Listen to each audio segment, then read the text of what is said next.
What's up, riders? Old Man Ronin here. Welcome back to the channel.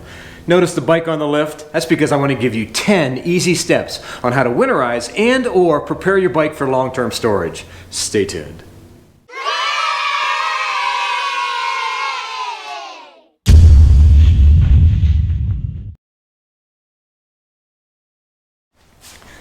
My number one step in winterizing or long-term storage is to fill the gas tank up. I know that sounds kind of obvious. Some people believe in draining the gas completely out of them. I would never do that. Main reason is condensation. These temperature swings you get in the winter or in just regular storage will create condensation in there, which creates rust. So the number one thing you want to do is to fill your tank completely up. Now, what I like to do is I like to go to the gas station and fill it up, and then that brings us to step 2.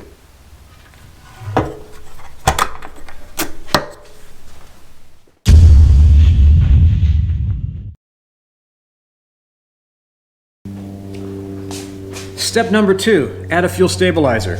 It'll stabilize the fuel, that way you'll have a good burn when you start the engine back up in either the spring or whenever you take it out of storage. Number 2, it's going to protect your fuel system. Modern gasolines have a lot of ethanol in them, and that ethanol has a tendency to eat plastic and destroy rubber. And unfortunately, almost every manufacturer in the world, their fuel pumps are made of, guess what, plastic and rubber. So this will actually protect that system. So what you want to do is definitely add a stabilizer. That's probably one of the most important things you can do in this whole series of things, is to add a stabilizer.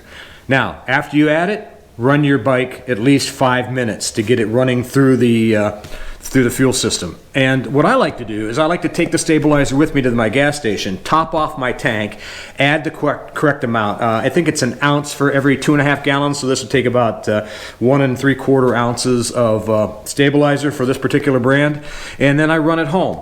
And that brings us to step 3.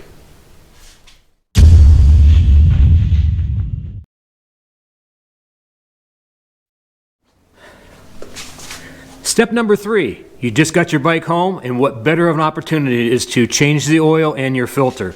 Why would you want to have dirty oil laying in the bottom of your engine all winter long or in long-term storage? So my recommendation is, as soon as you get back from topping your fuel off, your engine's going to be warm, which is the absolute best time to change your oil, is change the oil and filter, top it off with new oil, and you're ready for next spring or when you take it out of storage.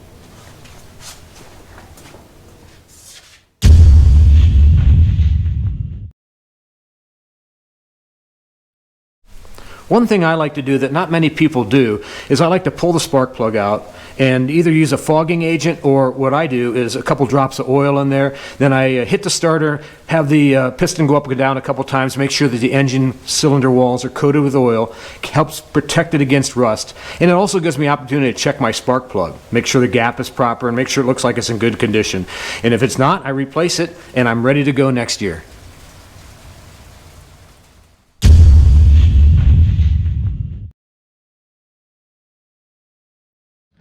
Step number 5 is to air up your tires. If you don't know what the air pressure is before you check it, look up here on this tag or check your owner's manual. It'll say right here, both front and rear, what air pressure it should be. Then check the level, make sure it's proper, and then continue to the next.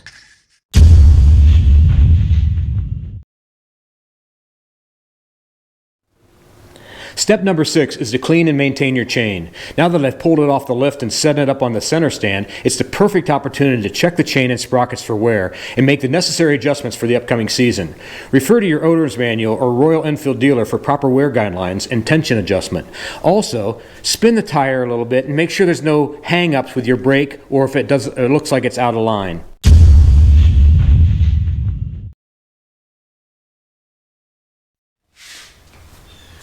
You ready for step number 7? We're going to roll it outside and wash it. It's actually more important than what you think.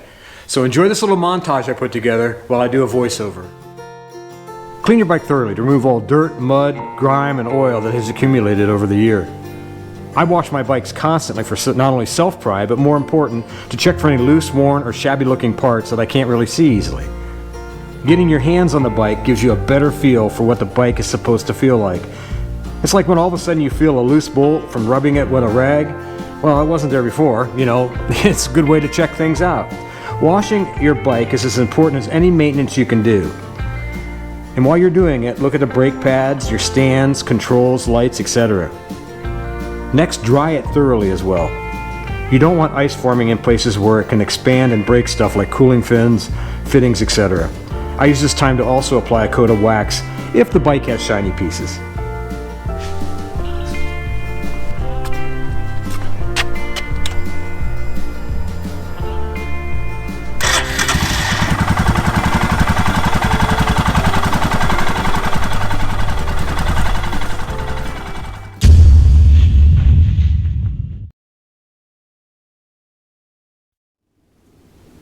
Step number 8, keep your battery charged. One of the very first mods I did to my Royal Enfield Himalayan here, and I had made a video on it, was to install a battery tender. Now people say, well, you're running it all year. I put the battery tender on it all the time because you never know when you're not going to run your bike. Maybe it's bad weather for like a week or two. Maybe something comes up. You have to go to the doctor or whatever. You make sure that you have your battery tender on. That way you have it, particularly with an alarm system or a lot of electronics, will drain it down pretty quickly.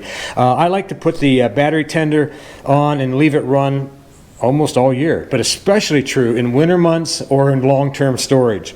And the one that I recommend is the Battery Tender Junior.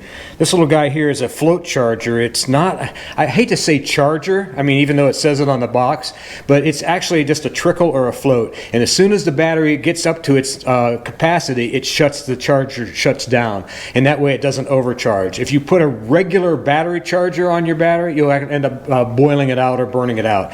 I use a float charger for that very reason. And it's actually maintained my batteries in all my motorcycles for years. In fact, I've had one battery last almost 10 years before it finally died out. And I attribute it all to the battery tender.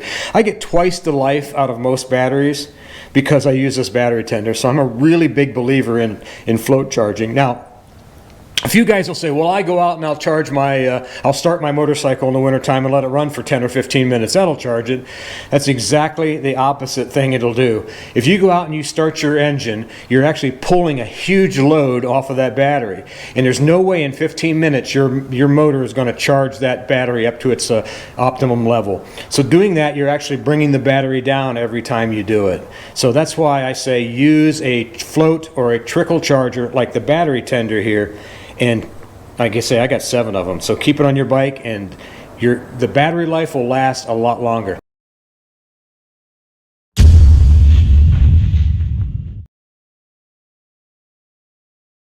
Step number 9. This one here is something that I'm not sure a lot of people do, but I do because I've had some bad things happen in the past. And it's critter prevention. And people go, what do you mean? Well, here in Ohio, in particular the last, I don't know, 15 years, we've get this overabundance of a critter called a stink bug. And they get in everything. In fact, when I put my table out to put some of my parts on here the other day, I opened the table up, it's a folding table, and I had at least 30 stink bugs drop out of it. And it's stored here in my garage. So what I do, and I'll take you along to show you, is I use this simple little plastic bag and some non-stick tape. Let me show you. Stink bugs love to get in your exhaust. They climb down in there, and I mean, you could have 20 or 30 of them in there. Now, in some of the other bikes that are closer to the ground, like my Harleys, sometimes some people have actually said they had mice. I've never had a mouse climb up in there, but I have had a tremendous number of stink bugs. So what I like to do is I like to cover my exhaust and then put some of this paint tape on it. And I'll just do a quick little wrap around there, show you what I'm talking about. But just give it a little bit of place that the stink bugs can't get in. Now, if you have an exposed air box like on a Harley, then I would cover the air box as well too. But doing simple things like this will keep those critters out from your exhaust because they can get in there and cause all kind of issues. So that's why I put a little critter prevention. I know it's different, but that's what I do.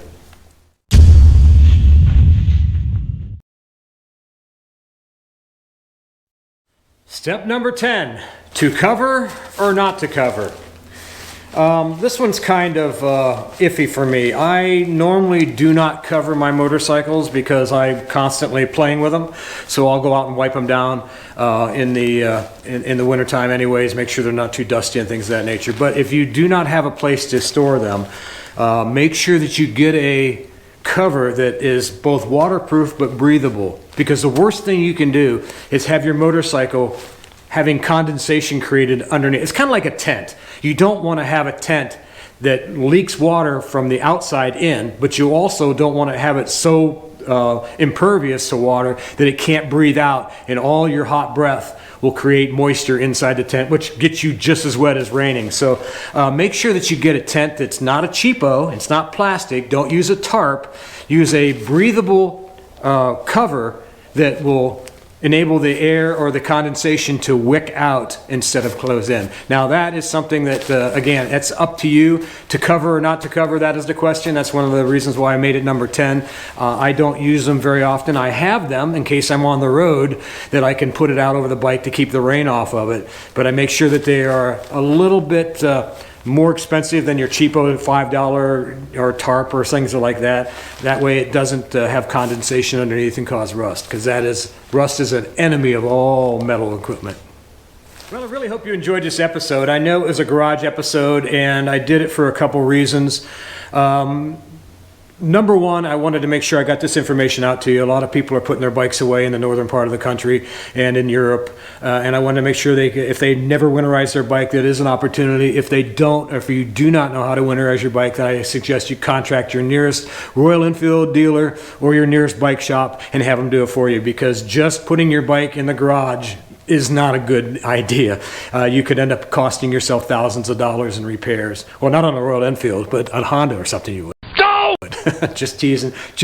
I don't need to have any bad vibe going out there. But I wanted to make sure that people knew, if they have never winterized their bike before, that this is what you do. And if you cannot do it or you choose not to do it, take the bike to your Royal Enfield dealer or any other bike shop and have them winterize it for you, because it is critically important, and you don't want to have a bunch of surprises next spring when you start the bike up and it's not running properly. Well, if you enjoyed the episode, give us a big thumbs up. Make sure you subscribe. Make sure you hit the bell notification button. Make sure you share and comment. You know, I read all the comments and comment on most of the comments. Until next time, make sure you ride safe and keep her on two wheels, baby.